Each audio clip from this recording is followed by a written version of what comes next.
Bom, galera, compartilhar com vocês aqui um pouquinho, alguns insights aqui sobre esse ativo BTHF11 e mostrar para vocês também um pouco como que a gente decide se a gente deve manter um ativo na carteira ou trocar. Eu estou analisando a minha carteira de investimentos, que eu vou compartilhar com vocês um pouquinho, para mim estudar alguns ativos aqui que eu pretendo trocar.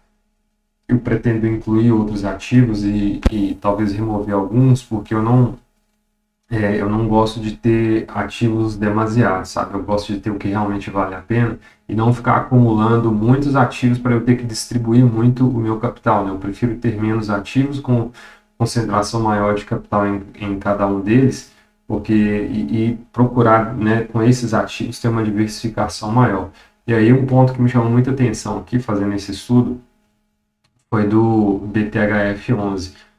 O BTHF11 ele tá em alta, né, no mercado.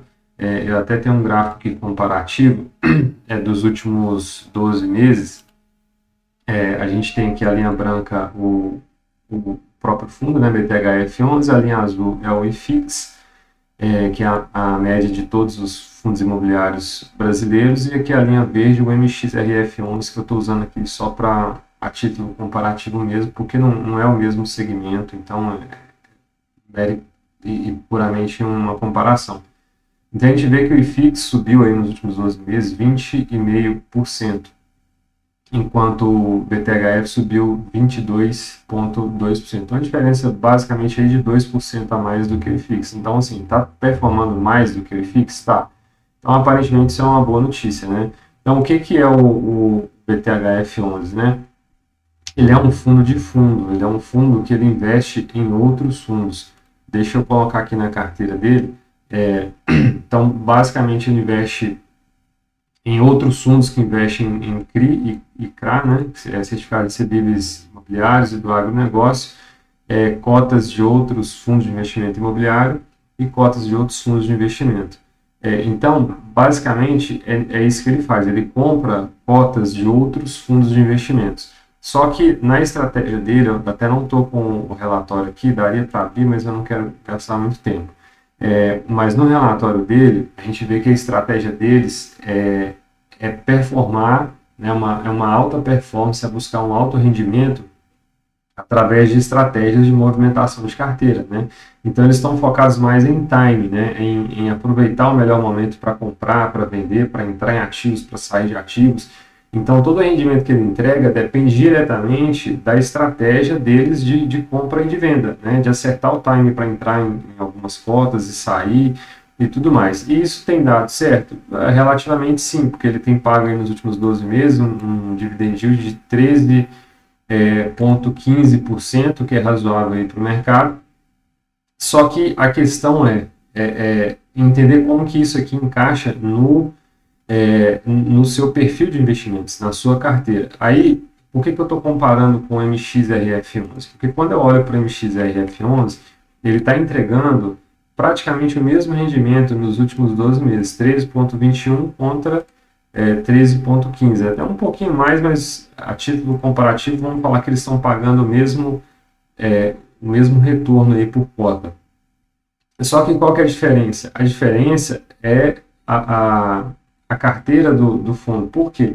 Porque o MXRF11, ele simplesmente investe em CRI e CRA.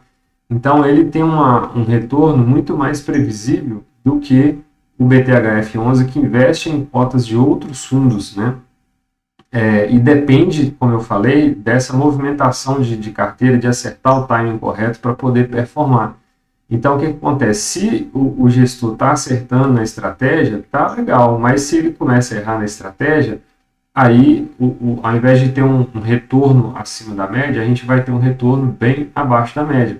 Já o MXRF11 não, ele é muito mais previsível. Então, eu tenho esses dois fundos na carteira. Se for para me escolher entre um e outro, é claro que eu vou preferir o MXRF11, porque ele é muito mais estável a longo prazo, né? Ele paga o mesmo rendimento por cota. Se a gente olhar aqui, o rendimento está na média de 10 centavos, né, nos últimos meses aqui.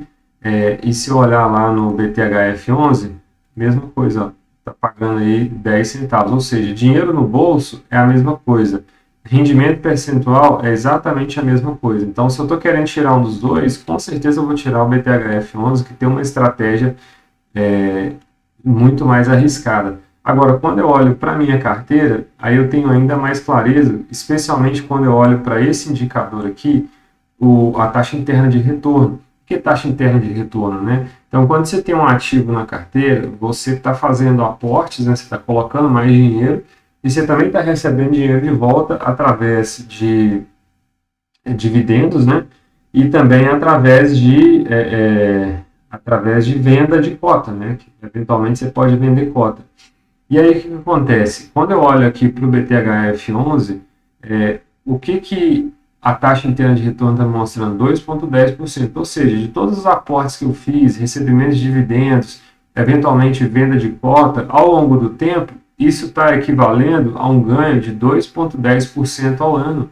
Então, esse 2,10% ao ano aqui está me mostrando o seguinte, que qualquer outro projeto que eu tiver que me pague pelo menos 2,10% ao ano, já está valendo a pena para mim se eu quiser trocar, entendeu? Então, ou seja, olha a representatividade disso aqui para mim é muito insignificante.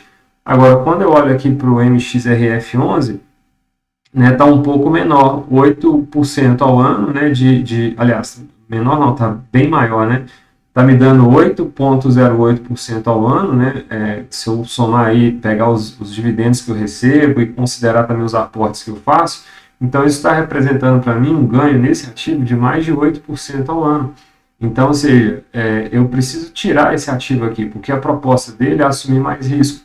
E pela lógica do mercado, todo ativo que assume mais risco, ele precisa te entregar um rendimento acima daqueles outros ativos que são ditos mais conservadores. Então, se eu tenho aqui BTHF11, né, no comparativo com o MXRF11, o MXRF11 é muito mais estável, né, do que o BTHF11. Ele está entregando o mesmo rendimento.